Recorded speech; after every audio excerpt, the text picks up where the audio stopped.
Hey there, welcome to the Safety Geek. Today, I have 7 employee engagement ideas that you can put in place right away to increase your employee involvement in safety. Let's get to it. This is Safety Bri, your number one safety geek. Why do we have the behaviors that we do? Superheroes in the workplace, right? All of those things that go into making you an effective safety manager. I love what we do. Motivation, learning, teaching, training, teamwork. I geek out over that just as much as I do safety.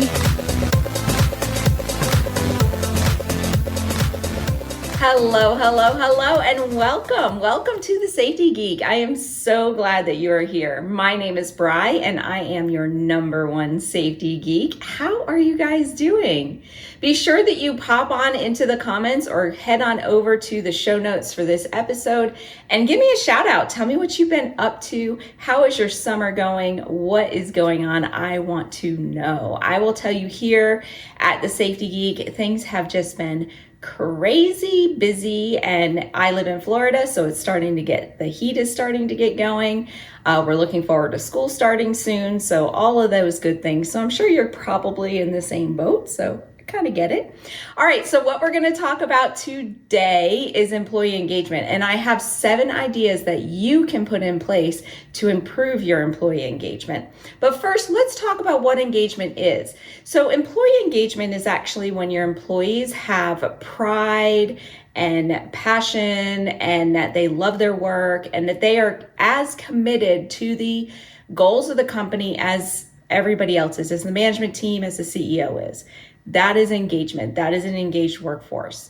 Now, as you see, I never really said safety in that, right? Because engagement has nothing to do with safety. It has to do with the entire work environment. So why am I giving you ideas or things that you can do to improve employee engagement? Like, should you really be the one even working on it?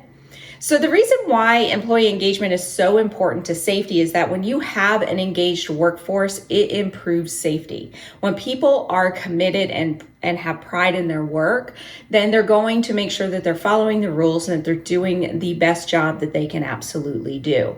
So if no one else in your facility is working on employee engagement, then stepping up and doing this will not only help your company, but it will help your safety program as well.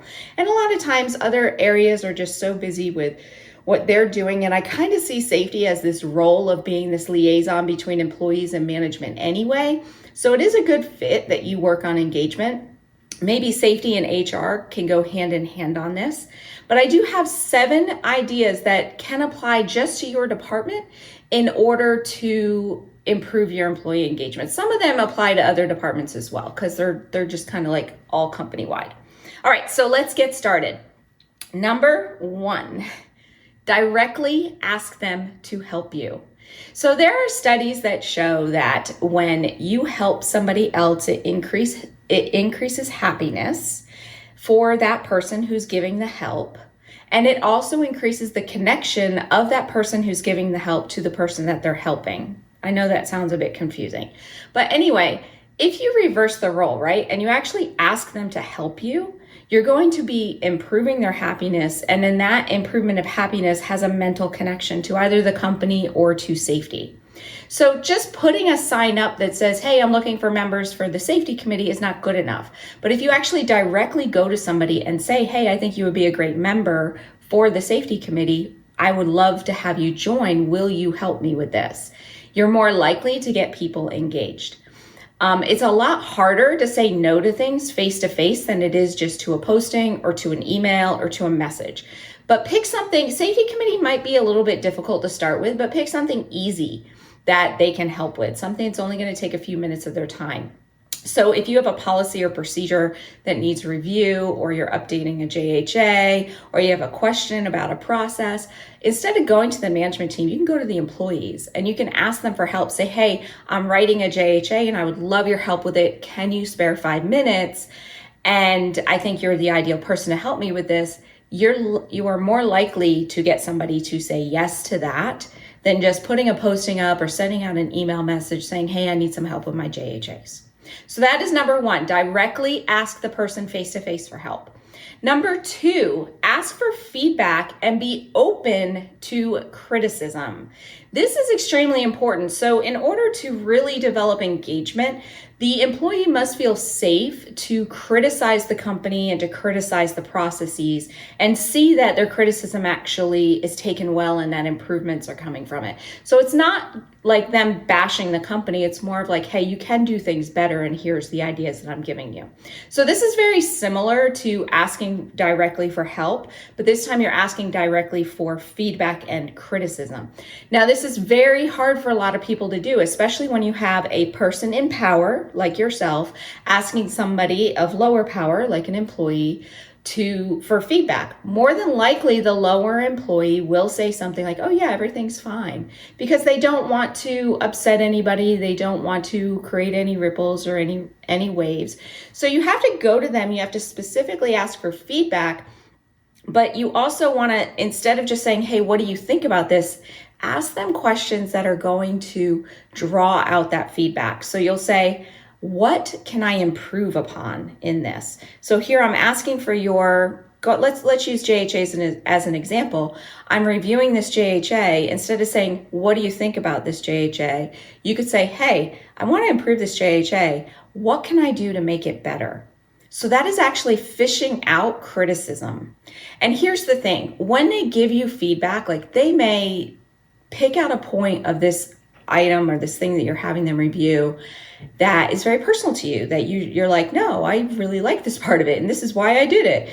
You can't be defensive. You have to take it in. You have to ask them questions about it. So don't ever defend yourself. It's very tempting to say, well, I did it this way because of this. Instead, you can ask questions like, I was thinking about this, so I was doing it this way because I was thinking this would happen or that would happen. What do you think about that? Why do you think that wouldn't work?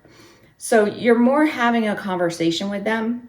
But the most important thing about criticism is that you are wanting to get the criticism, but you just don't want to be defensive about it. Because the minute you get defensive and you start blocking off what they're saying, they're not going to be engaged anymore. They're not going to want to give you feedback because you're not listening to them anyway. And I'm sure we've all had this happen to us, right? Or maybe your boss comes to you and asks you for ideas and then you give it to them and they don't even listen.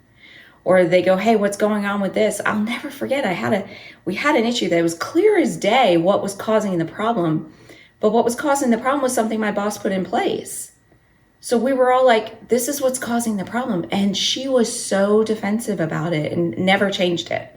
She was like, nope, not changing it. That's not what's doing it. You need to look further into what's wrong with it. That just made us all just kind of shut down and be like, well, we don't know what's causing it then. Nope, everything's fine. We don't know. So think about that. So you have to be very, very open to criticism, and you have to be open to the fact that what you put out there might be wrong and it might not be working. And that's okay, because it's all trial and error. All right, so that's number 2. Number 3, safety improvement suggestions with an ROI bonus. So this is what I love, is that we're always asking employees for suggestions, right? We put our suggestion box out there and we're always like, hey, put in your safety suggestions and maybe we'll give you a little hat or a t-shirt. But what if they give a suggestion that actually saves the company like a ton of money? And instead of just giving them a hat or a t-shirt, you say, look, if you make a safety suggestion and it actually saves the company money, you get a 10% of that cut. Think about it. I know when I started at companies, a lot of times, like, they would be in the millions for workers' comp claims, and I would get them down to under 100,000. And I was always like, I need a kickback of that, dude. You've been paying $3 million a year for 10 years, and now I got you down to 100,000. You need to give me a kickback. Your employees think the same thing. So if they offer a safety suggestion and it actually saves the company money, give them a little kickback on it if you can. 5, 10%. It doesn't have to be a lot. At the bare minimum, give them a hat or a shirt or something for the suggestion. Another idea is, and I saw this at a VPP site, where they pulled in all the safety suggestions for the month, and then they spun a wheel. And then, or they drew out a name, and then whoever's name it was, they got to spin a wheel for a prize. So it was like a wheel of prizes. So you don't want to just ask for suggestions. You want to give them some motivation in order to give them. And the thing is that every suggestion, you have to go back to that employee and tell them what you're doing about that suggestion. That kind of creates a feedback loop. So that way, if they put something in the suggestion box and you never get back to them saying, hey, I got your suggestion, this is what we're doing about it, they're going to stop suggesting improvements, because why should they? You're not listening anyway. All right, so the next three, let me look at my thing. No, the next two are not really safety related. They're more company related, but they are a game changer in employee engagement. And the first one is a community service project. So your company, if you actually survey your employees and say, hey, we want to do a community service project, survey your employees and try to get some feedback as to what community service organization they should do the project for, and then you actually do it for that company, right? So let's say that one of your employees has a child with cancer and that they work actively with a cancer prevention organization. And then your company is doing a community service project and you choose that same organization that that employee is already attached to. You are going to build that engagement with not just that employee, but all the surrounding employees too. And they're going to have more pride in their company, more pride in their work. It really jumps up that engagement. And a good rule of thumb is that you change the community service project every quarter. So that way you're not just attaching it to one employee, you can attach it to anybody. Maybe somebody has a father with Parkinson's disease, or maybe somebody is really active with the wounded veterans or something like that.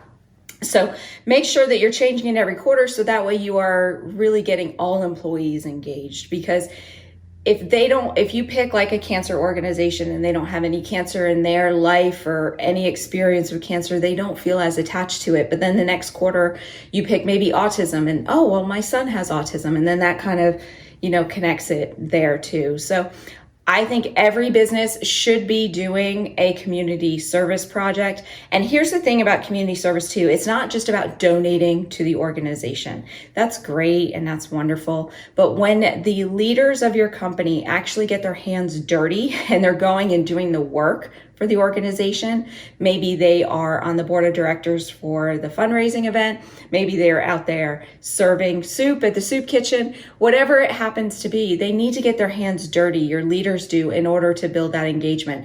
Donating money to their favorite charity does nothing for employee engagement. It's the actually seeing you out there and doing the work that does it.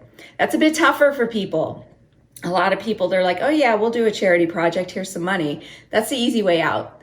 And a lot of these charities, they need your time as well as your money, but they need your time too, because they just don't have enough people on staff. All right, so the next one is a fun one. That is team sports. Every company should have several team sports. So that way you're touching what people like. This could be a softball team or a bowling league or a volleyball team or a running group, whatever it happens to be. You have to have some sort of team sports. Team sports generate good feelings between the employees that are participating. And on top of it, you can get their families involved. And if their families are attached to the company, you're going to increase employee engagement.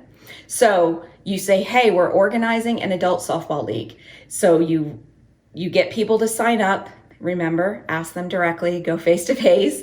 You get people to sign up. But not only that, every time there's a game, you hype it up. So that way other employees come to the game to cheer on their coworkers. They bring their families. Maybe somebody organizes a cookout for every game and everybody brings like a potluck. When you get them to be doing things outside of work together, they are less likely to leave the organization because their friends work there now. They're friends with the people that they work with. Team sports are so important. And I know you may be cringing at this because a lot of people are like, oh, we can't do team sports because there's a liability issue. But that is not the case. When you do team sports, the benefits outweigh the risks. So it is so important. You'll have some people that aren't interested in softball. That's why you might need to do a bowling league, right? Everybody can have some beer and some bowling. And I mean, that's super fun, right? But then you might also get people that are like runners or walkers. So that's what I'm saying. You kind of look at go to your Parks and Rec department and kind of look at what's available for adult teams to compete in. You want a little bit of competition in there because that really builds the camaraderie. All right, number 6 is why I work safe bulletin boards. So these boards you could do these lots of different ways. You could just put up a title that says why I work safe, and then you have everybody bring in a picture of why they work safe, why it's important that they go home at the end of every day. And generally you'll get pictures of a lot of kids and family. You might get some great animal pictures, or you might even get pictures of motorcycles or jet skis or RVs or whatever. It doesn't matter. It's whatever is important to that employee. So that is a nice reminder for them.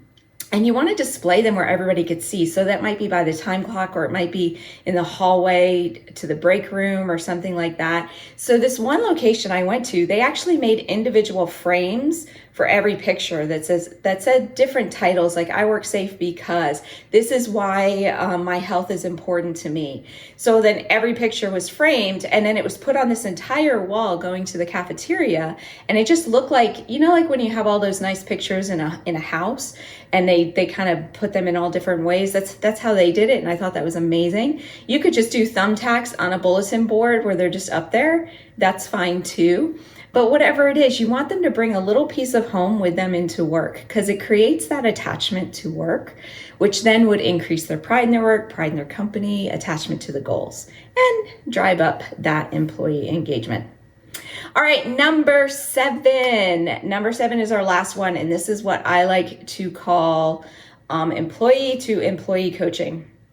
I had this in my meat company too, but okay, so this is similar to like a see something, say something program, where if you see somebody working unsafe, you speak up and you say something to somebody. But an employee to employee coaching is like, it can be positive and it can be negative.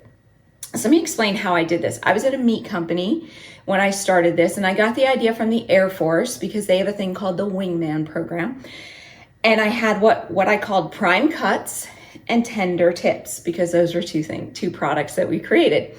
So prime cuts were when employees saw another employee doing something good, that they were following policies and procedures, they were working safely, they had their PPE on, they were doing everything right. They could give that employee a prime cut.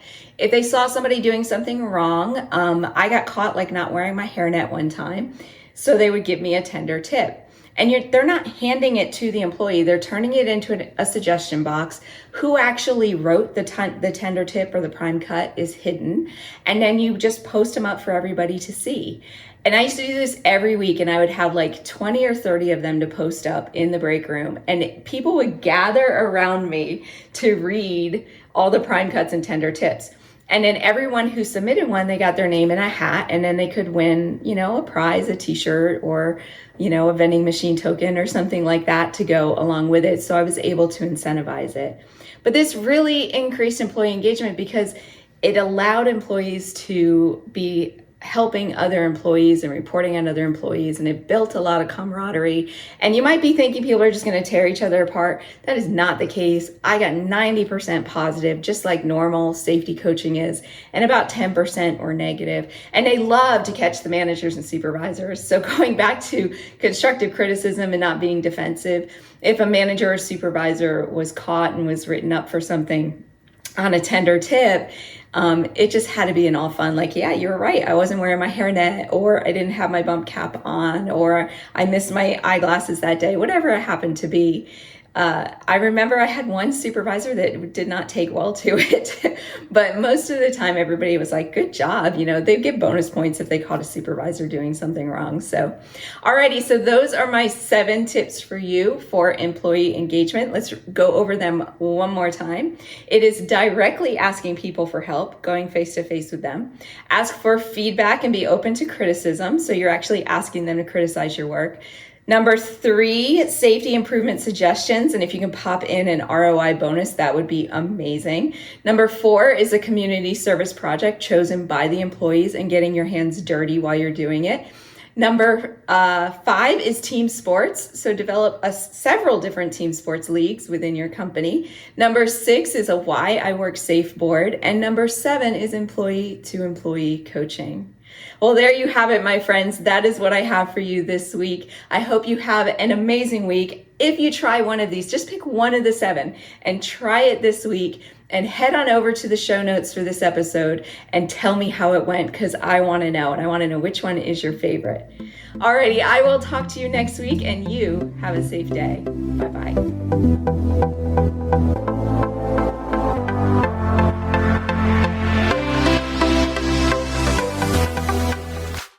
Check out the show notes and links for this week's show at thesafetygeek.com. Hey, did you know that there is a Facebook group for safety geeks just like you? You can find it on the Safety Geek page at facebook.com/The Safety Geek. And then just click the Join Group button. Be sure to join the group where we share safety manager stories and best tips and tricks within the community. Thanks for listening and have a safe day. I'll talk to you soon.